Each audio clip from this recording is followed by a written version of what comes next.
Kaya pala marami kami nakasalubong ng mga rider kanina paakyat. Eh dito pala sila lang gagaling. Ganda ng dinaanan natin. Kapag sinabing Northern Luzon, hindi mawawala ang Ilocos sa mga lugar na magandang puntahan. Ganda ng umaga.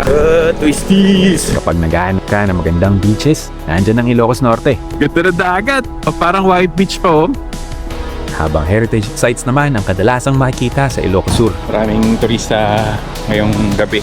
Kaya buhay na buhay yung gabi dito. Sa video na ito, pupuntahan natin ang isa sa mga ancestral house na sa bayan ng Sarat makikita. It's a 2-story building. Dito makikita natin kung saan talaga pinanganak si Ferdinand, which is this room. So, Pati na rin ang sikat na pasyalan sa bayan ng Vigan.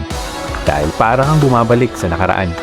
you know, Spanish era houses or buildings. Walk trip tayo sa Calle Crisologo dito sa Vigan. Tapos ay dadaanan na rin natin ang isang view deck sa bayan ng Quirino na madalas pinipsita ng mga mahihilig magmotor. Wala ka ng kaalam-alam na dito pala ang daan namin, nadaanan namin to. And first time natin makarating dito no, sa Crest. Nakarating na dito. Kami ni Cha, first time lang. And solid. Hindi makikita nyo. Ganda nung kita-kita dito yung daan dun sa bundok. Makikita nyo talaga ako na matarik. Yan siya pataas. Mula Manila ay may mga 5 oras sa sasakyan o 6 na oras o higit pa gamit ang motor bago marating ang Ilocos. Wow, napakaganda ng umaga. Sobrang solid. Magandang umaga mga tropa. At syempre, didepende pa din ito sa ruta at bilis nyo sa biyahe. Bakit tayo ng norte ngayon? Kasama ang mga tropa. Para sa akin, ay mas maganda simulan ng paglalakbay ng madilim pa at abutan ng bukang liwayway sa daan para makaiwas na din sa traffic sa mga bayan na matadaanan. Pero, sunrise. Kasi mga bundok doon, oh. Medyo malabo pa tayo sa hamog. Ganda ng umaga. At dito natin sisimulan ang biglaang adventure na ito sa probinsya ng Ilocos. Ilocos Sur. Ang bago. Ang ganda na nung arko nila, oh.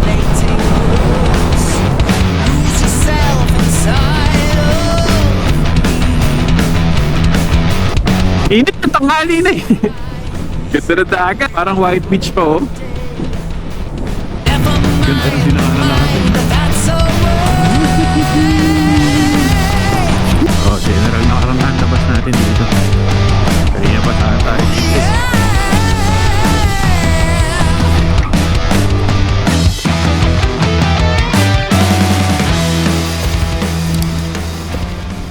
So, after a few hours of motorcycle ride, nandito na tayo sa Solsona. Papasok tayo ngayon ng Solsona para kumuha ng permit bago tayo makyat dun sa pupuntahan natin today. And yeah, it's a good weather. Hopefully maganda yung clearing sa taas. So samahan nyo kami. Papakita ko sa inyo kung gaano kaganda yung lugar na bibisitahin natin ngayon. Let's go! Parte na ng Apayao, ngunit makikita na sa boundary ng Solsona, Ilocos Norte, ang bundok ng Mount Kilang o mas kilala sa sikat nitong pangalan na Blazing Mountain of the Gods.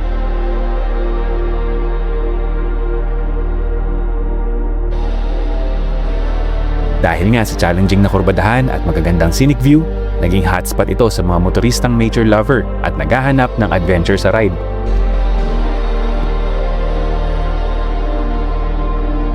Paalala lang mga tropa na bago umakyat sa bundok na ito ay nire-require ng mga local authorities ng Solsona na kumuha ng permit. At may madadaanan kayong checkpoint sa paanan ng bundok kung sa bayan na ito kayo manggagaling.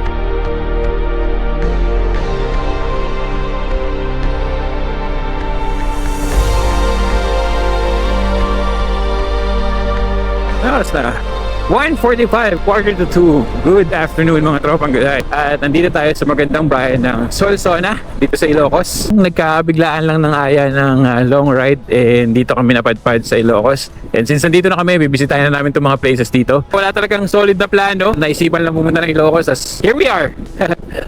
Wow! First time ko lang dadaan dito. Grabe yung tulay, oh. Para siyang kung titignan mo, para siyang malaking pulang frame.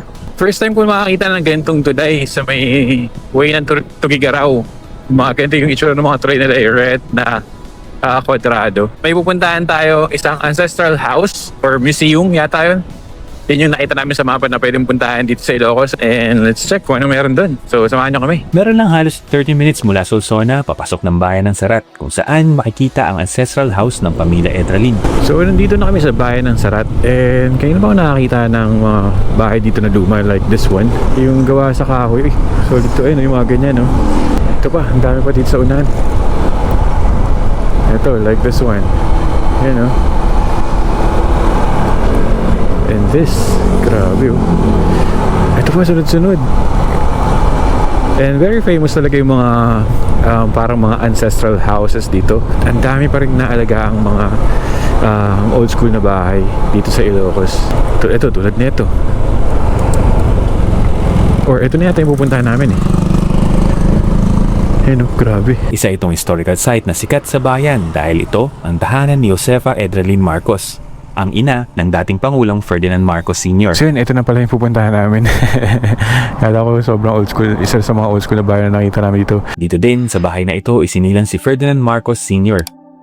Mabuhay! Welcome to Ilocos Norte. Welcome to the birthplace of former President Ferdinand E. Marcos. Because of the old Ilocano tradition, his mother was sent here again when she was about to give birth. Apat sila na babae. Si Josefa is pangatlo.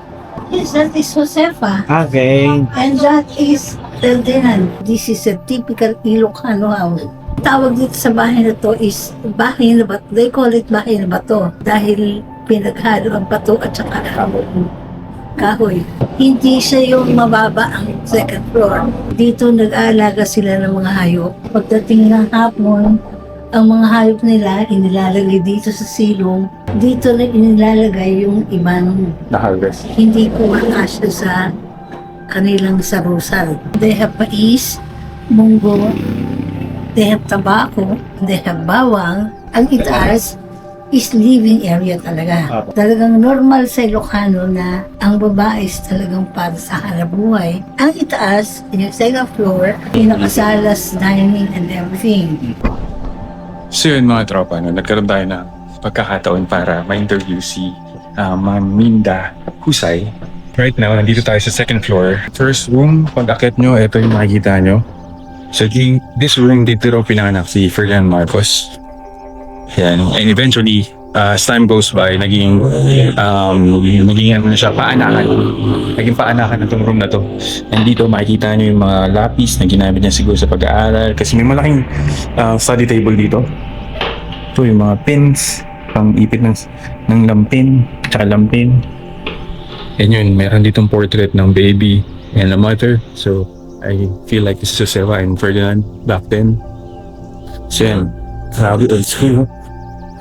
Yung bed and yung baul. It's a 2-story building. And yung sa baba, usually ang ginagawa daw doon, sabi ni Ma'am Minda, is that yun yung imbakan ng mga animals nila na ginagamit sa poultry, yung mga baboy, kambing. At the same time, dun din yung parang sa weaving, dun din nakalagay.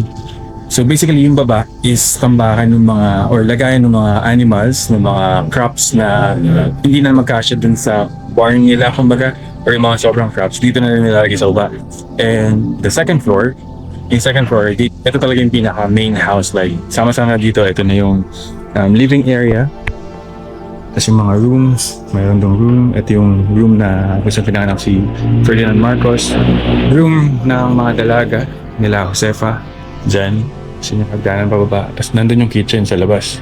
Ang solid ng bahay. Na-preserve pa rin yung itsura. So medyo nakikit na yung kada lang.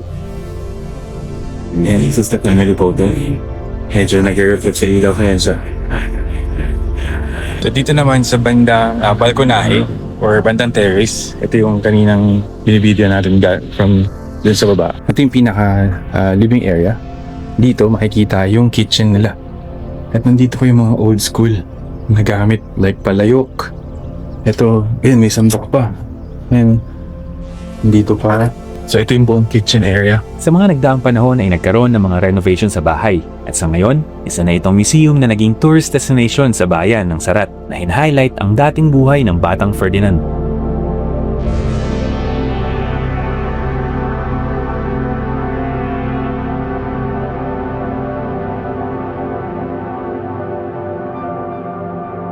Yan, grabe. Yung mga bahay dito.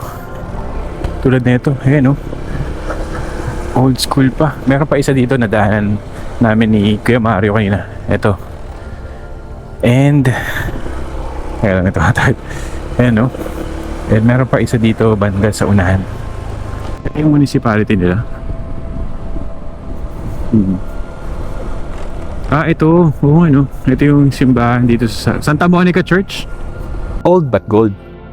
Pinatunayan ito ng perfectly preserved na mga Spanish colonial architecture dito sa Ilocos that gives us a little taste kung ano ang meron years ago. Ang dami pa rin naalaga ang mga old school na bahay.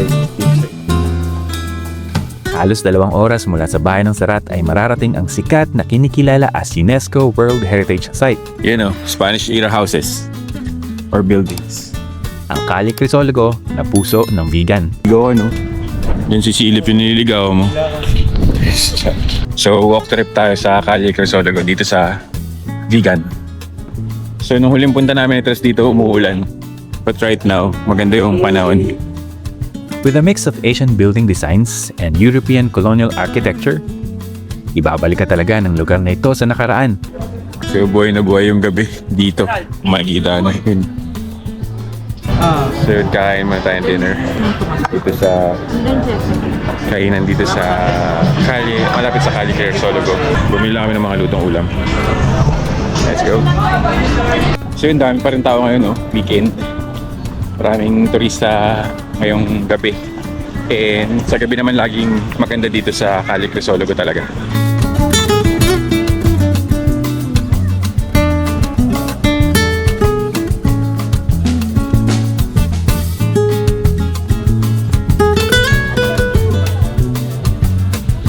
With a good stroll after tumikim ng iilang Ilocano foods at manood ng mga kalesang dumadaan natapos ang masayang gabi.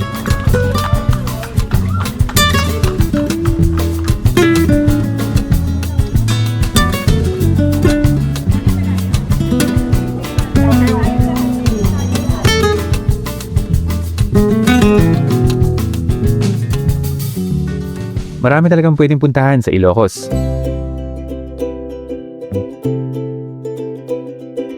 Mula sa mga magandang beaches sa norte at maritime travel trips sa southern part. Hindi din mawawala ang mga stunning views ng mga kabundukan dito.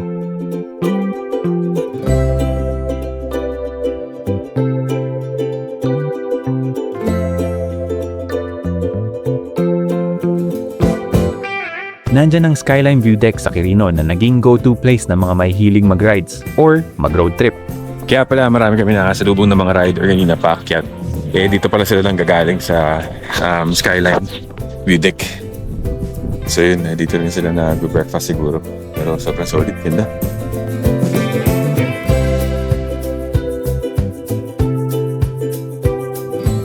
Ginagawang kamay dito. Yun, siguro ano siya. Pag natapos, pwedeng tungtungan. Tapos kita yung view na ito. Grabe. Mas maganda siguro ito may sea of clouds.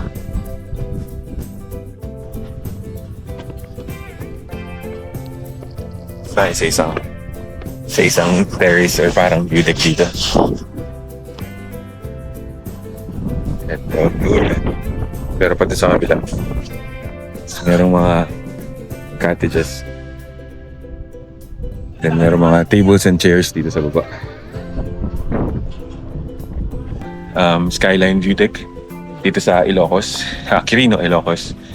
And first time natin makarating dito na si Tres, nakarating na dito. Kami ni Cha first time lang. And solid. Ito yung makikita nyo. Ganda nung kitang-kita dito yung daan din sa bundok. Makikita nyo talaga kung na matarik. Yan siya pataas. White na lines na yan. Yan yung dinadaan namin kanina pa. Pero ito, mamaya siguro yan yung dadaan namin or dito sa baba.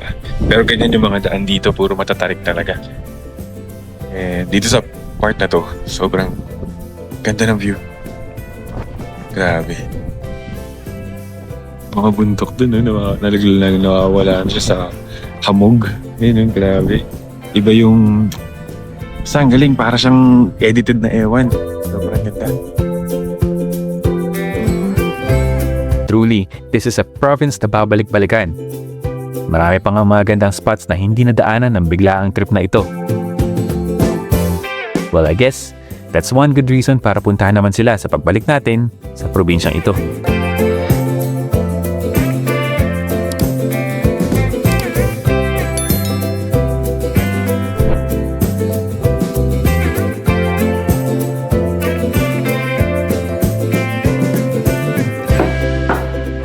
Ang tigas din ng ito. Tigas sa lamig. Ako nga pag-uulong ko, nabiyak eh.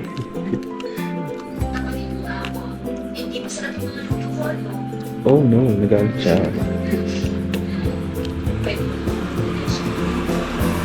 Itlog. Cascade.